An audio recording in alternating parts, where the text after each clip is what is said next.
روژه د ټولو مسلمانانو د باور او ایمان پر بنسټ د عبادت میاشت ده.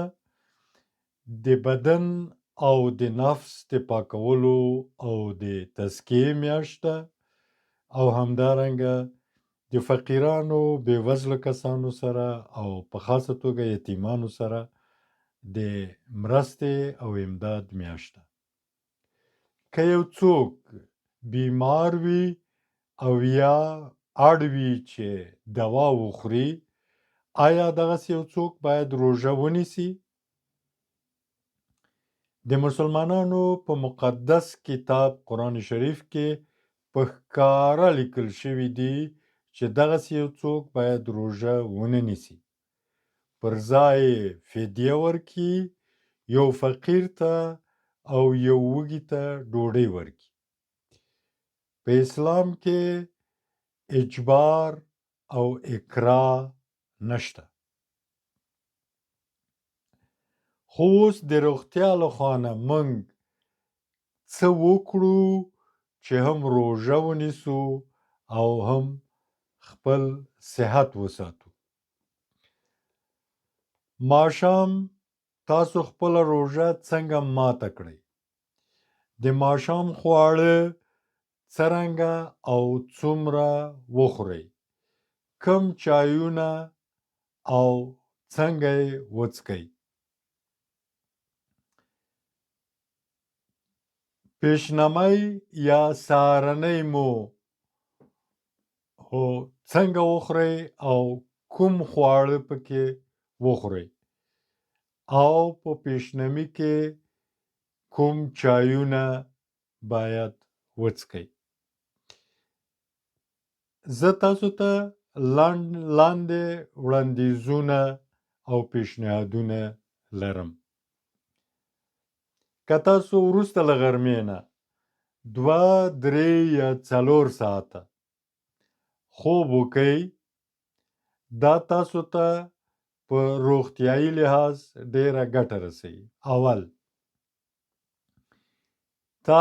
د تاسو ورځ لنډیږي، د تاسو د روژې ورځ لنډیږي. دویم، تاسو د ماښام له خوا نه تر 11 یا 12 بجو د شپې پورې ویښ پاتې کیدلی شئ چې په نتیجه کې په کراره خپل خواړه وخورئ او خپلو اوبو څښلو ته پوره وخت ولرئ. که وکړی شئ خپله روژه په 1 یا 2 ګیلاسو د میوې په جوس باندې، تازه جوس باندې، نه د بازار په رنګه جوسونو باندې، په تازه جوس باندې روژه خپله ماته کړئ. دا تاسو ته ډیره ګټوره ده. خو که دا کار امکان ونه لري، بیا نو د لیمو 1 یا 2 ګیلاسه اوبه، ګرمو اوبو سره لیمو له عسلو سره، په دې باندې خپله روژه ماته کړئ. که دا کار هم امکان ونه لري، بیا نو اوبه جوش کړئ، په پیاله کې واچوئ چې دومره سړې سي چې د څښلو سي، خپله روژه پرې ماته کړئ. وروسته له روژه ماتي نه تاسو لمونځ کوئ او عبادت کوئ. خپل عبادت هم په کراره وکئ، عجله پکې مه کوئ. خپل عبادت ته وخت واخلئ، په کراره یې وکئ. دا کار هم ستاسو په روغتیایي لحاظ تاسو ته په ګټه ده. په دې معنا چې د تاسو د هغه 2 ګیلاسه اوبو چې روژه ماتی مو په وکړه او د خوړو تر مابین د وخت واټن راځي او دا د تاسو د هاضمې سیستم ته ډیره ګټه کوي. کوم وخت چې تاسو پس له لمانځه نه خوړو ته کېناستئ، خپل خواړه په عجله مه خورئ، په تادي یې مه خورئ، په کراره یې وخورئ. هره مړۍ وزدوئ او په کراره یې وخورئ. دا کار هم تاسو ته ګټور ده، بخصوص د هضم په لحاظ.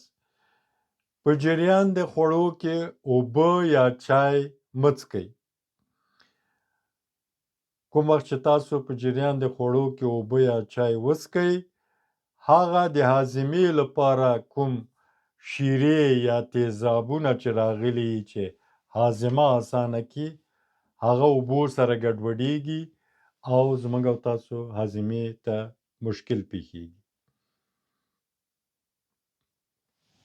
وروسته له ډوډۍ نه هم کوشش وکئ نیم ساعت یا 1 ساعت تاسو چای یا اوبه مه څښئ، ځکه پرېږدئ چې هغه ډوډۍ باندې د هضم پروسه شروع سي او یو مقدار هضم سي. وروسته له هغه نه صحي چایونه لکه د ګل بابونه چای، د زنجفیلو یا ادرکو چای، بادیانو چای، دا چایونه چې وخورئ تاسو ته ګټور دي.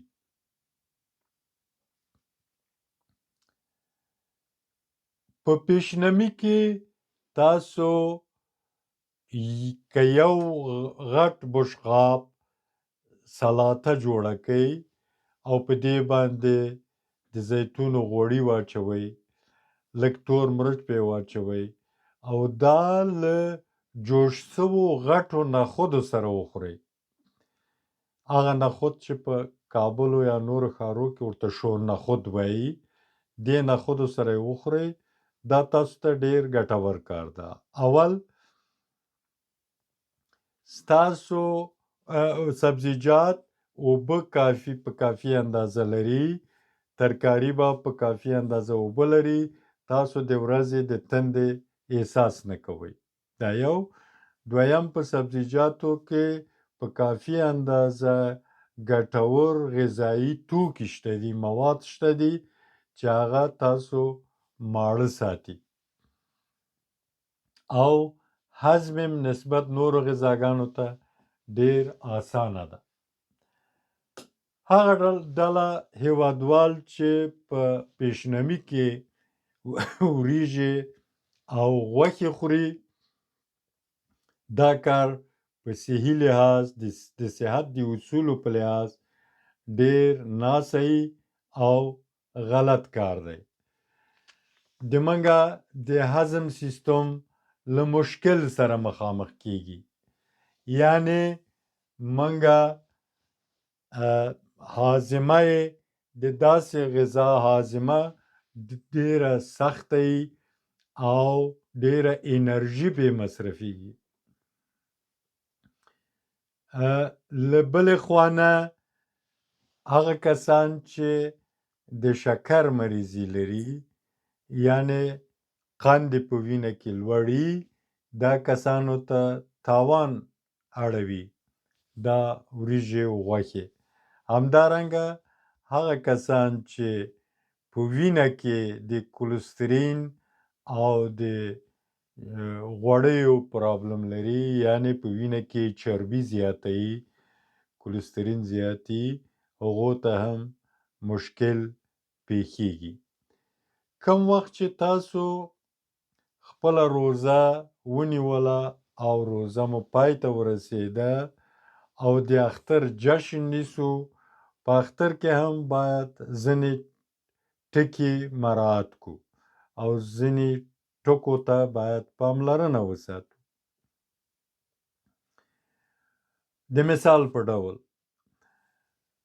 زمونږه بدن په طول د روژې د میاشتې کې، په اوږدو د روژې د میاشتې کې نه خوړلو سره عادت شوی دی. زمونږ هاضمه سیستم، زمونږه معده، زمونږ پانقراس، زمونږ جگر او د منګه وړې او غټې کولمې عادت شوي دي نه خوړلو سره. که منګه د اختر په ورځو کې هغسې چې ځینې هېوادوال عادت لري په 1، 2، 3 کورو کې خواړه سر په سر وخورو، دا منګه او تاسو ته کیدای سي چې خطرناکه تمام سي. کیدای سي چې موږ اپنډکس سره مخامخ سو، کیدای سي چې موږ انسداد د کولمو سره مخامخ سو. په دې خاطر دا کار مه کوئ.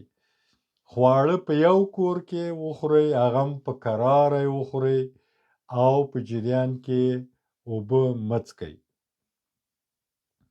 د اختر په ورځو کې کیک او کلچې او فابریکایي شیرینیګانې په پراخه اندازه، په پوره اندازه میلمه ته وړاندې کیږي. هغه دوستان چې د شکر مریضي لري هغوی باید شیرینیګانو سره او کیک و کلچو سره په خاصه توګه احتیاط وکړي. نورمال انسانان چې د شکر مریضي ونه لري هم باید وروسته له ډوډۍ نه دفتاً کیک او کلچې خوړل او شیریني ډیره خوړل ډیر تاواني کار ده. دا کار موږ باید ونه کړو. ګرانو هیوادوالو، خپله روژه د عبادت میاشت له روغتیا سره وتړئ. یعنی هم خپل عبادت ته توجه وکړئ، هم خپل روژې ته، او هم خپل صحت او روغتیا ته توجه وکړئ.